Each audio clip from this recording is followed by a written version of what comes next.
said, I'm here to introduce the man who will introduce Dr. Paul, and that is Paul Monroe.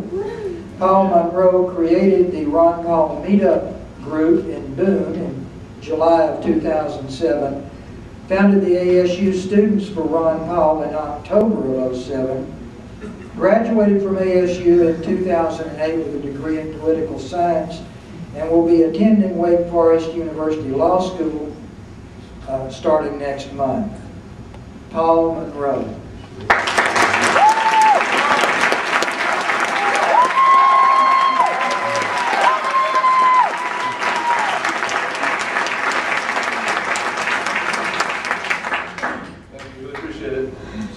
It's really great to be back in Boone, back into the high country, and see so many familiar faces. Let me begin by thanking the organizers of this event, everyone that's come here tonight, especially those of you running for office, members of the Watauga County GOP, who have been so welcoming over the past year to those of us who, like myself, are new to the Republican Party. As anyone who knows me well, or has been unfortunate enough to share a long car ride with me, would tell you, I could easily spend hours on why Ron Paul is my hero and inspiration. So I try to keep this introduction as short as possible. Ron Paul is more than just a congressman, a doctor, an Air Force veteran, or presidential candidate. He is a political phenomenon. The Ron Paul Revolution, as it has been dubbed, is a grassroots revival of the conservative philosophy of government that Congressman Paul has been advocating consistently throughout his 10 terms in Congress. It may seem odd in a day and age in which young people are expected to fall in line and support the big government policies and candidates of the left, that so many of us would choose to support the policies of Ron Paul: fiscal responsibility, free market economics, individual liberty, constitutional government. Really though, this should come as no surprise, as increasing numbers of young people, and Americans of all ages, come to understand the dire financial and political crisis that looms ahead of us. About a year ago, my attitude regarding politics and government typified the outlook of many voters in my generation. I was apathetic and had no interest in participating in what I considered to be a hopelessly corrupted system. I thought there's no way I could make a difference, and that there was no good political message worth fighting for. That all changed when I came across the principles and beliefs of a modern-day founding father, Congressman Ron Paul. He made me realize that the founders of our nations did not give us a democracy, but rather a republic, in which both the federal and state levels of government were sovereign and limited by the rule of law. Most importantly, he showed me the difference a single individual could make by standing up on true principle, even when that means standing alone. I owe Ron Paul for so much, from all that I've learned as I've studied his philosophy, to the amazing people I've met and befriended throughout this past year of campaigning. That is why I consider it a great honor and privilege to introduce to you the Thomas Jefferson of our day, the taxpayer's best friend, and the champion of the Constitution, Congressman Ron Paul.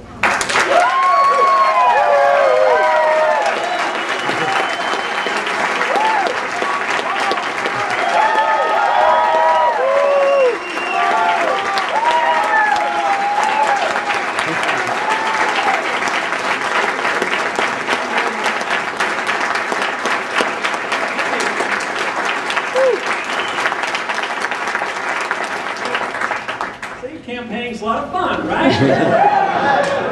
All we have to do is get a meetup group together. Tell you what, it's real nice to be here. I'm sorry it took me so long to get by and say thank you to so many of you who have done so much hard work.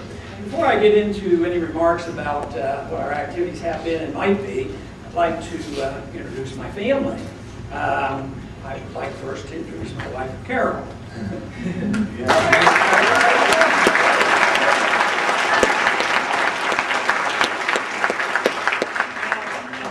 Political functions, I introduce her, and then maybe some of the kids will be there, and the grandkids will be there, and I always brag that I remember all the names of all my kids. And I remember the names of all the grandchildren, but she remembers their birthdays as well. She's a little bit better at that. Tonight I have a large number of family here today because we're in the area for a family reunion, and we do that once a year, and we rotate around. There's 5 boys in our family, and we go to each individual home. And a lot of people here in this town know my oldest brother, and that is Bill. And he's taught here at this school for a long time. I think he's retired now, if I'm not mistaken. But his wife Norma's not here tonight. And I'm going to mention my 4 brothers, and I'll have them stand. And then I'm going to have the rest stand up, except I will mention also that we have one of our 5 children here, and that's Rand, and he has his 3 boys with him. But my second oldest brother is Dave, and Dave is sitting around here somewhere, and his wife Margie is with him. And he didn't show up because he said he was tired of listening to me, I guess. And another brother, Jerry, is here in town as well. And then Wayne and his wife, Donna, is here. So, but I'd like everybody here from the family to stand up and say hello.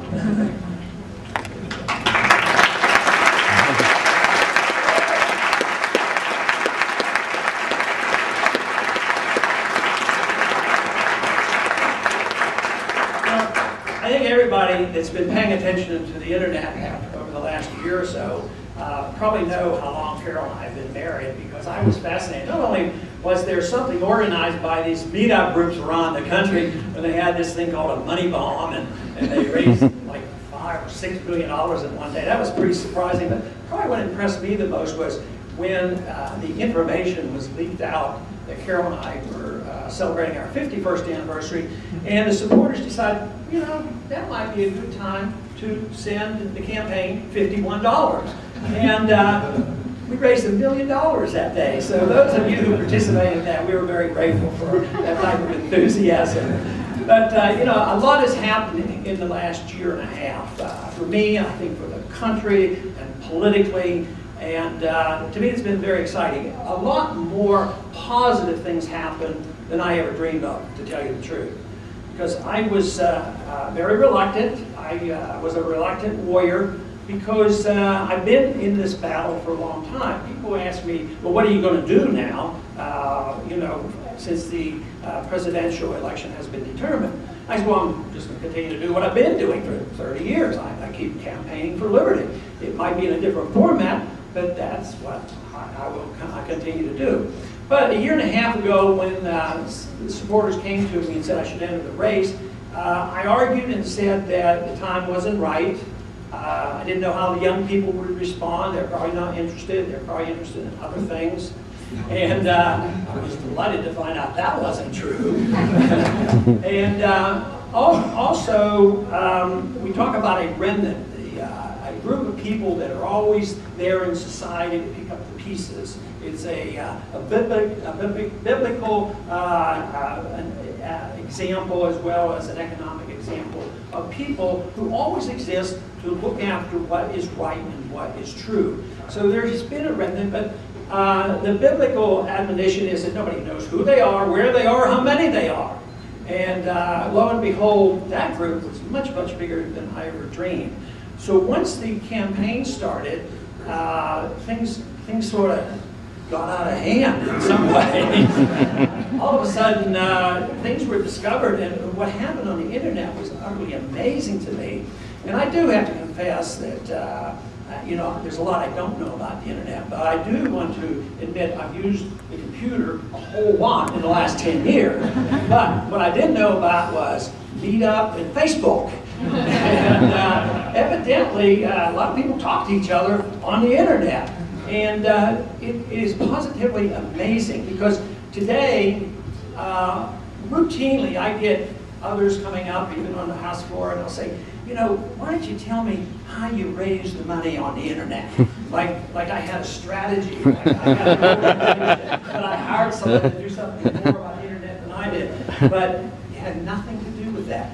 To me, it had to do with a message. It didn't have much to do with me personally, as much as a message that I believe the American people were starved for, and they're still starved for it, and they want to hear it. It energizes young people, and we want to change this country back to its original intent. I believe that this is the message that they have to hear, and that is limited government, personal freedom, and obey the Constitution. Yeah.